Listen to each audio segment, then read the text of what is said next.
Miss Jody here with another video for our STEAM physics class that meets on Wednesdays from 9:30 to 3:30. As a reminder, we are continuing to take our notes on half sheets so that I can glue them in the journal. Make sure you write the title on the back of each page if there is a title. Some of the other pages that don't have titles, you just keep going on. But that way we get all of our notes done, and when we can get back together, we can glue them in and just review and take our test and do our experiments, hopefully. All right, so we are now going on to chapter 19. Last chapter was chapter 18, and I'm going to combine these chapters on light together into one test like I do sometimes when the topic is the same. And so we're not having a test on 18. We'll kind of combine that once we get through understanding all this. But in the last video, we were introduced to the idea of light as people over time begin to question, what is it? How does it behave? Trying to figure out the nature of light. And so some of the stories that we talked about, Galileo trying to figure out how to measure light. Was it measurable? Was it infinite? I mean, what is it? What was it? It was his question. Romier trying to figure out the rotation of Jupiter's moon and it causing a delay 56 or 500 seconds later because of where the position of the Earth was, and trying to use that as a calculation for the speed of light. And then I printed a couple little diagrams for you that just gave you a little bit of the history of who thought what and when as we went along, to kind of keep a perspective on the times and the dates and the people that were involved in these theories. And this is as they were starting to figure it out. And they did a lot of investigating and all that. And it seemed to be that most of the experiments with light seemed to be showing that light was acting as a wave. And so the wave theory was really big of the time. And then we kind of stopped here on this line, because from this point on is when, instead of it just being thought of as a wave, it started to lean towards being thought of as having a duality with it behaving like a wave, and then also at times behaving like a particle. And so we talked about the wave or particle situation. And so the two main theories, the way that the experiments were showing that light would behave like a wave in the process of diffraction, interference, constructive, destructive interference. It just seemed to be very wave-like. And remember the experiment of Thomas Young? I hope you watched the videos of those being recreated. Those are good ways for you to visualize this wave property of light. And then, of course, James Clerk Maxwell, who eventually tried to unite the electromagnetic waves and the electromagnetic side of things into the light world, because the speeds that were being calculated were exactly the same. And so the combination of what James Clerk Maxwell was doing with his stuff in the world of electricity and magnetism, and then paralleling that and correlating that with light. And then also the particle side, there were still some ideas that possibly it was more particle based, and Isaac Newton had one with the idea that the different lights coming out of the prism were more made of certain types of particles he called corpuscles, and that white light being a combination of all of them. And then also there was this thing going on at the time called the photoelectric effect. And the photoelectric effect is when light is shown onto a metal of certain frequencies or higher frequencies, then the electrons can get nudged out of the metal and jump over this gap that has nothing in there and still complete the circuit. And so there was this idea that, wait a second, that's first of all a cool phenomena, but then the idea when they shine certain light on there, like lower frequencies light, it didn't work, but when you had higher frequency light, it did. And that was puzzling, because the idea would be that if it's just a wave, it wouldn't matter what frequency, right? You would just keep shining that wave, and then eventually it would kind of build up in there, and then it would be enough to make that electron jump, hop off and be freed from the metal and move over and complete the circuit. So those ideas were starting to be creating a question about the wave property of light being the only way to explain light. Now, we got introduced to that, and then now we're going to look more in depth into that topic with the quantum nature of light, which is the theory that that is now how we look at light, which is that light having that duality side to it, where it at times behaves like a wave and at times a particle, and that it has this double-sided life. But as a review, the wave-like behavior of light, Christian Huygens, remember that, the math and the double refraction, and then Thomas Young, that with the double slit experiment, James Clerk Maxwell, like I just said, and uniting light with the wave equation. But again, all of these things seemed very promising, but you still had hanging over your head this idea of the photoelectric effect not fitting with the wave theory of light. And as a reminder, like I just said, the light being shown on the metal, had to be a certain amount, I shouldn't say a certain amount of light, it had to be a certain frequency to actually make the metal, to give it enough energy for the electron to be freed from what we would call like the binding energy, and to be able to fly off and of course complete the circuit if it was inside of a circuit. So light is shown on a metal, and after a certain binding energy is overcome, so there was a certain level of energy that had to be overcome to make that electron fly off, an electron is emitted from the metal.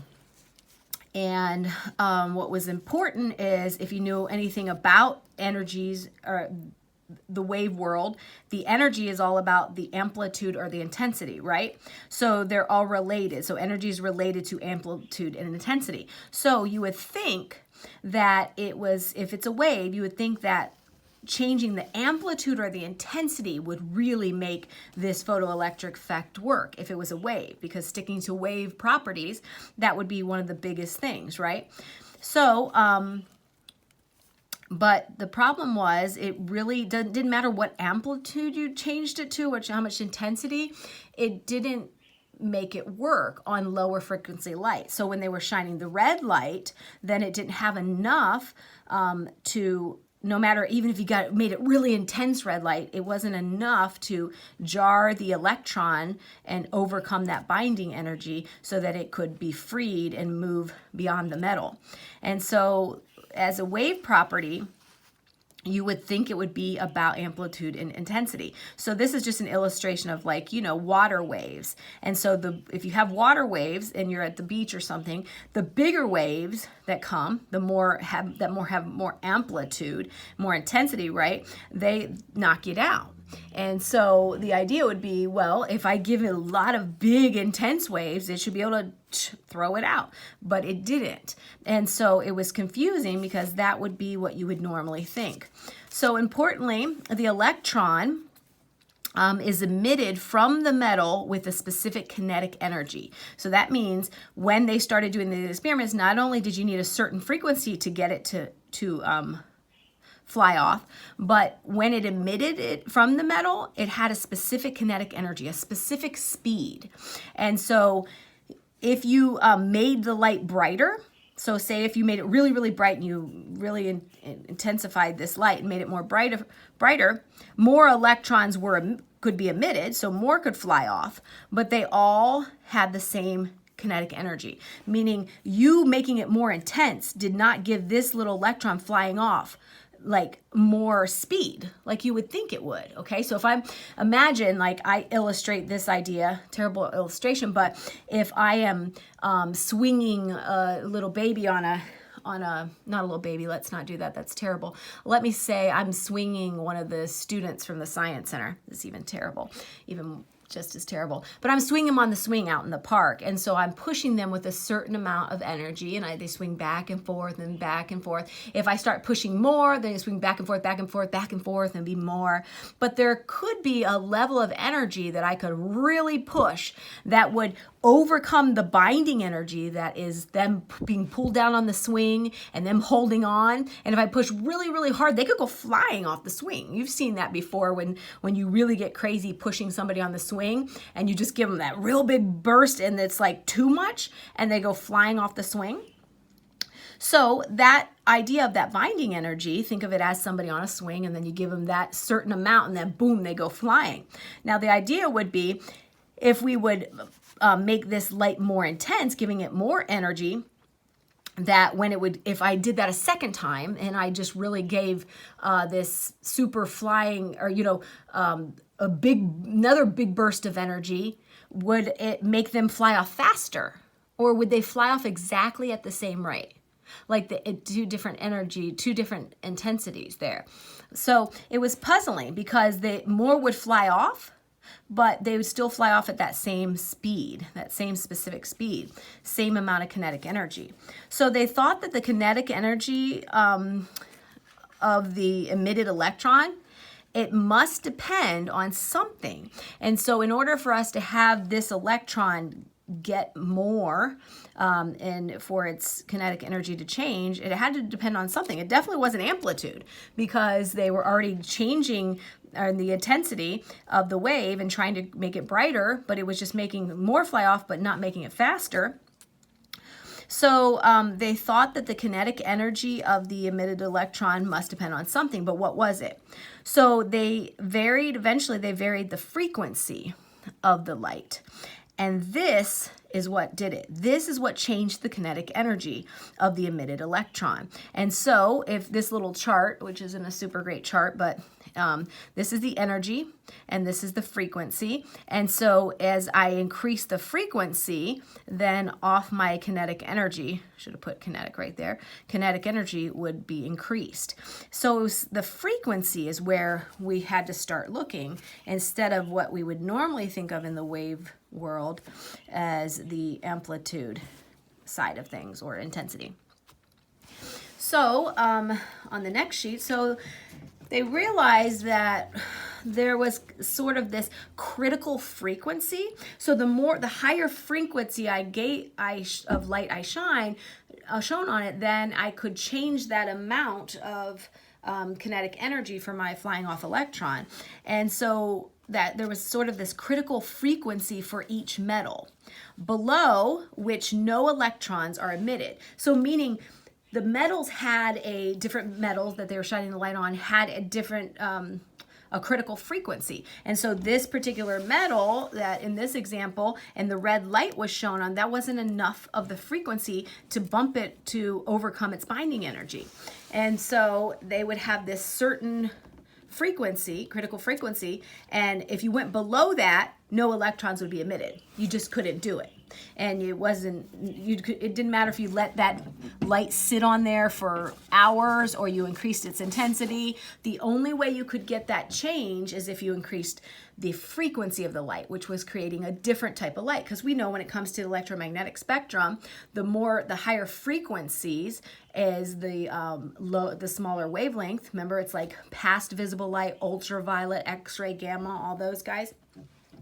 So the more frequent was the situation. So the theory then said, okay, frequency of vibration of the electrical charges within the atoms, as they increased.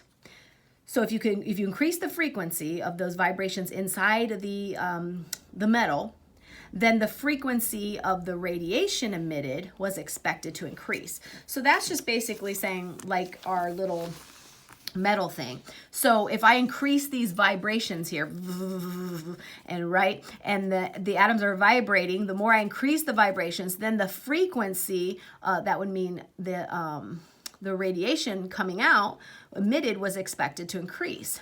And that any frequency of vibration was always possible. So they started out thinking this way, okay, so we get it now. So it's about the frequency, and we get the frequency of the vibrations of the electric charges within the atoms, and then the frequency of the things flying off of them, the emission, the radiation, that any frequency or vibration was possible. And so they thought that it was continuous, meaning that you could get, it could be all the way even to the smallest, to the largest, but it was about frequency, but it wasn't really quantified yet. So in in the year 1899 or 1900, some say 1901, Max Planck, because I'm probably working on it for a few years. I'm sorry, not Planck. He was a physicist of the University of Berlin. He proposed that the electrons in atoms are limited to certain specific energies of vibration. So certain levels, these certain chunks of energy, certain amounts of a vibration. He assumed that energy of a vibrating molecule was quantized, only being able to take on certain values. So the way he began to view it and tried to put together in his theories were that instead of light being, even though we understand frequency was a big situation here with light, but even though light seemed continuous, and that it could, depending on, have all these different frequencies of vibration, and all this was possible, he theorized that instead of it being continuous in all these different levels, that there might be these little packets of energy that he called quanta in the plural. And so, and that these quanta could only be in certain values. It wasn't like it could just go down to beyond nothing forever, or way above a certain level of vibration. But like the vibrations, these specific energies of vibrations, there were certain ones, and they were like little packets of these little vibrations that he called quanta. And it's a hard topic to understand, but there's a couple good illustrations. One is someone says, okay, think of it like paper. When you look at paper, it looks completely flat, right? And that's in the macroscopic side of things with just your eyes. It looks perfectly flat. But if you put the paper under a microscope, especially an electron microscope, you begin to see that it's not flat at all. It's bumpy and it's made of all of these pieces. But in your perspective as a piece of paper, it seems flat, because you're looking at it macroscopically. But microscopically, you would see that it's way different than what you're actually viewing. And so that was the idea with light. We see it on a macro way, so it seems continuous because it's so fast, and it's not something we can really wrap our mind around most of the time. It seems continuous. But really, what if it was small little packets of light that was continually on its way, and like you would see as a piece of paper? Another way of looking at it was same thing with water. Now, if you look at water, it all looks continuous but we see that water is a bunch of these little H2O molecules. And so these H2O molecules, and from a microscopic view, we could understand that it's water that looks continuous is made of little parts. And it just goes all the way back to the idea of Democritus and all that, where the idea was, when he went up to an area of a beach and he saw from a distance the sand all looked like this big piece, but the closer he got, he realized it was a bunch of grains of sand, the smaller pieces. So all this matter that we see, like our bodies and this pencil and this table, being made of all these smaller pieces we call atoms. The idea was, what if that's the same thing in the energy world? But we just can't understand that, because seeing light as, first of all, so fast, but to be able to get that microscopic, what if light is also made of smaller pieces? And we just don't know that. And so we think from a macroscopic view, it's really continuous. But what if it's made of these little parts too? Just like water is made of atoms, and just like the paper is made of the different substances. And so what if energy is made of these little tiny quanta, these discrete packets of energy, these discrete little packages of vibrations? And so the idea began to rise, and we're going to look at it in more detail as we put this all together. But for now, as we go with Max Planck, we just want to understand how he put the formula together, and then how he used that to help understand black body radiation. And then later, Einstein will re-pick up Planck's ideas, and he will actually unite it with light. At this point, Planck is just doing the what if energy is made of smaller parts too, just like matter. And so he ends up creating this equation, which is E is equal to H times F. And E is the energy of a quantum. So one of these packets, not quanta as a whole bunch of them flowing, but one little packet. My one little packet, how much would be in that packet? Well, it would depend.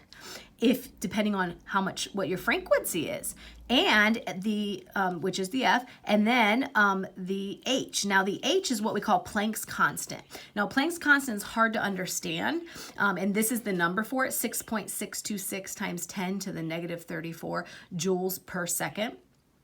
So that much of energy, which is a really small amount because it's negative 34, which would be something, since it's so small, we wouldn't even notice it in a sense. But this is thought to be what you would call, if energy is in these little packets and they can only exist in these little packed up versions, what is our minimum?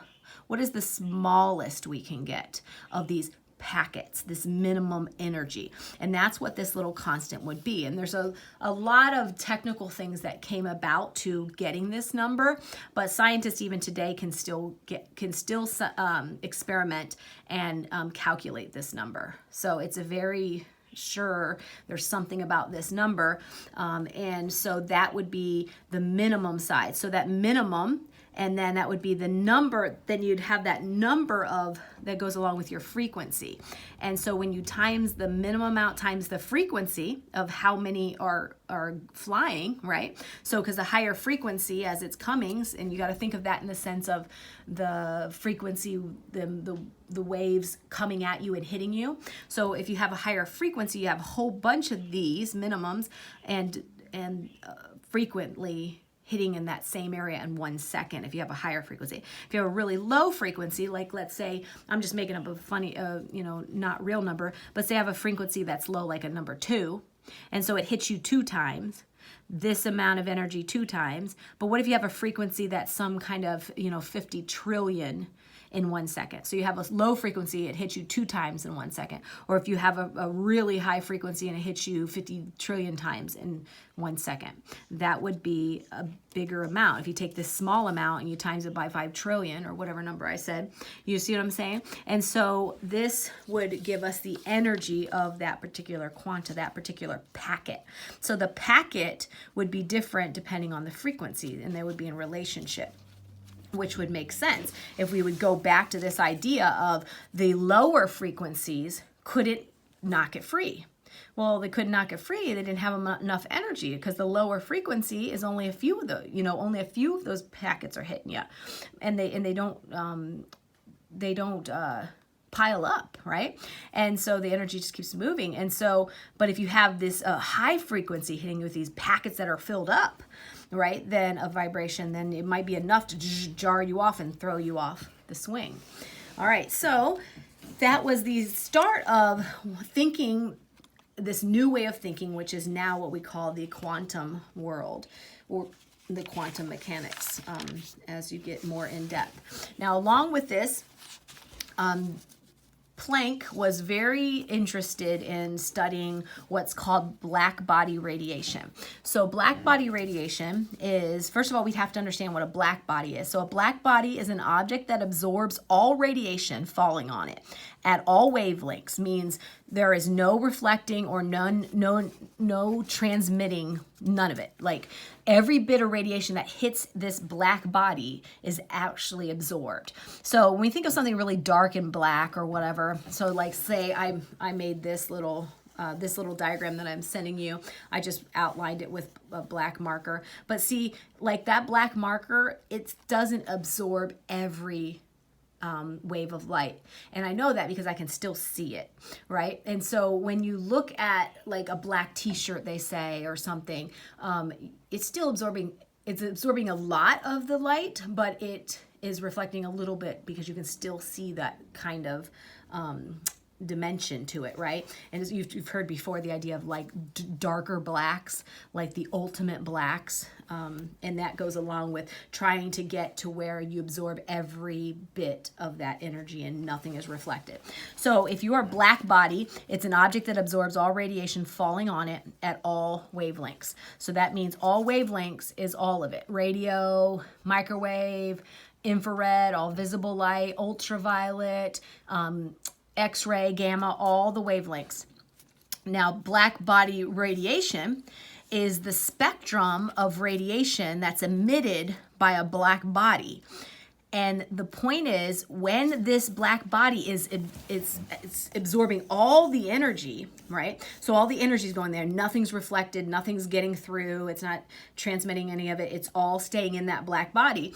Well, there's a problem then, right? Because as it's all going in, there is the law of the second law of thermodynamics, and we talked about this before, that if you are having, all of this energy coming in here, so you're very energized, then there is a rule that your energy is going to need to be balanced out with your surroundings, right? And so all the full of energy will move towards lack of energy. And we studied this when we talked about how heat is transferred. So if you have something really, really hot and then you put it near something that is not hot, full of energy, then it will transfer its energy to the lack of energy.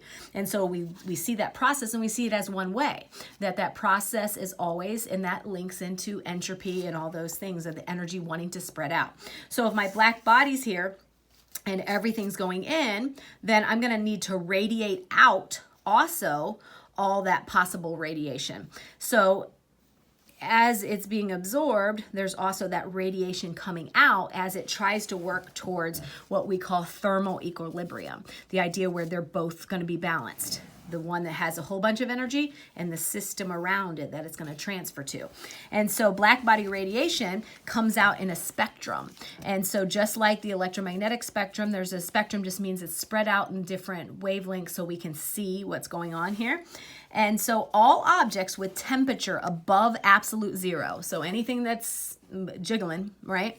Absolute zero emits energy in the form of electromagnetic radiation. So everything, you emit energy. Most of our energy that we're emitting is in the infrared spectrum. We see it, we feel warm to the touch or whatever, but we're emitting some energy back into the system. And so the energy is constantly traveling, if you go outside, then some of your warm will transfer to the outside cold if it's a cold day or whatever. And so it's always doing that, right? So you are emitting electromagnetic radiation too. And a lot of times we see that in the infrared. So they give an example for us to understand how this black body radiation works and how they were trying to figure out the pattern, okay? So in our book, it talks about, okay, say you have a burner and you got your burner, you start turning it on and it's like a gray, brown burner, whatever, and you can start feeling the heat, even before any color start changing. You can start feeling warmth if you put your hand above it. You're like, oh, my burner's on. You don't have to wait for it to turn red. But if you keep giving it more energy, it starts to turn red. You've seen that before. And then if you keep turning it up, it goes to orange. And then if you have one in a burner that allows it to go up super high, then it could turn all the way up to yellow, and it can continue to emit different levels of light. Now, when you see these things, this is the exact thing we see in how light bulbs are made, and we're going to do a whole thing on that. Not in this video, but so we can understand the different types of light bulbs. Again, this chapter is filled with a lot, so I'm saying I'm going to put in 2 videos. It might be 3, who knows. So as more heat is added to the system, it caused a change in which type of light was being emitted. And so they started to realize that there was a pattern here, and that's that black body radiation. The pattern is dependent on temperature, not on the substance used. And so the more increased temperature was putting out different levels of light. And of course, for us to see, the visible light was the easiest for us to see, but that doesn't mean there's not light on the end. Like if I could heat that burner way up there, am I going to get ultraviolet? Am I going to get X-ray? Am I going to get gamma? What am I going to get? And so there was this pattern with temperature increases creating this radiation of these different spectra. And so when they started looking at, they say, okay, classic physics, when you use the classic physics model, like James Clerk Maxwell with electromagnetic theory, the calculations that he had come up with, we got introduced to those like 2 videos ago, if you remember, Maxwell's 4 main equations, but of course he had a whole bunch of them, and we only got introduced to them, and that's all I want to do is be introduced. I don't want to make friends with those equations. I don't want to. I just want to be introduced. That's it. And so we got introduced to them, but his equations, along with those 4 and some of the other ones, as they were using them, it seemed like the electromagnetic spectrum, or I'm sorry, the electromagnetic theory that he was proposing, it did fit this, what we were seeing here, but it didn't fit it all the way because the calculations only worked so long. After a while, the calculations did not fit for what was actually being seen in these experiments. So it didn't work. And it didn't work in the sense, this classic physics model, because it couldn't calculate the right curve. And that's what we call the ultraviolet catastrophe. And so when you look at this chart here, this chart is helping us see this curve. When they were tracking the curve, now in our book, instead of wavelength down here, it'll say high frequency to low frequency, but that's the same thing, right? Because if you have a smaller wavelength, we know that it's a higher frequency. If you have a longer wavelength, and then it's a lower frequency. And so it's the same thing, it's just different ways of putting it, okay? So I can put high up here, and then lower down here. Okay, so when they were tracking these experiments, the higher the temperature, different amounts of light, just like the burners, was going to be emitted. And so when you have this, you had it 2,000 Kelvin, okay, or 3,000 Kelvin, you started to see, so this would be the light being emitted in this area, that the highest point here, which if you look at this spectrum here, this is going, okay, this way would be radio, microwave, infrared, visible, ultraviolet, and then, you know, X-ray and gamma off this way. All right, so as you gave a substance more temperature, it would emit certain lights in certain areas, or certain waves in certain areas. Some of it would, well, I guess it's all light, but it wasn't light you could see, because this was just emitting more infrared. And then the hotter you got into 3,000, it was still emitting a lot of infrared, but it's heading more towards this curve here. Some of this was starting to show. See how the curve, this one at 2,000 Kelvin, it just starts to get a little hot red right there. But then this, you start to see there's emitting some of these waves too, and these colors. And then at 4,000 degree Kelvin, okay, as you see, this is this high point where there's lots of red light, and then of course the higher you would get, 5,000 Kelvin, then look, this is the orange, then to the yellow. So just like our burners, right? And I guess I should say, after we got the red, orange, yellow, this little blue guy, obviously the burner wouldn't start doing blue because it would destruct the material probably who's gonna heat up their oven to, you know, 5,000 Kelvin or whatever, their stove. But just illustrating that the higher you went, then you got into higher colors. And of course, how we would see this wouldn't necessarily be blue. It might be white, a combination, as some of these wavelengths are coming together. But then, you know, like blue stars, we talk about white dwarfs or white giants or whatever, and some of the white stars and some of the blue stars being the hotter ones, because that's part of this pattern that we're seeing with temperature. And so the higher temperature you went, then you got into this level. And then, but the problem was with Maxwell's calculations, as if you just calculate a regular, it would increase, and it would keep increasing, but then there wasn't this dip down. This dip down here is what's really important. And this is really important because if there wasn't a dip down, and if it just kept going like that, then we'd have all these problems with things constantly emitting tons of ultraviolet light. And so it's kind of a cool thing that it goes up, but then it kind of dips down in this ultraviolet world. And so that was a problem, because in the traditional calculations, the curve kind of went like this, I think, somewhere like that. I think one of our videos shows you better where the curve is. But so they call this the ultraviolet catastrophe. If it kept going up, then we would have, we would end up having some problems in that higher frequency light world. And so that's what we call the ultraviolet catastrophe. And I'll give a video that explains it better than what I've explained it. So it didn't work, especially at high frequencies. So at high frequencies, we've seen something different. We saw that dip. So radiation curves, eventually, when Planck got involved and he started calculating this instead of as continuous, with this light, but instead it being packets of energy, he was able to put an equation together that created the equation, and he mapped it out with little packets of energy, and the packets of energy, once mapped out, did this very curve, which they call the black body radiation curve.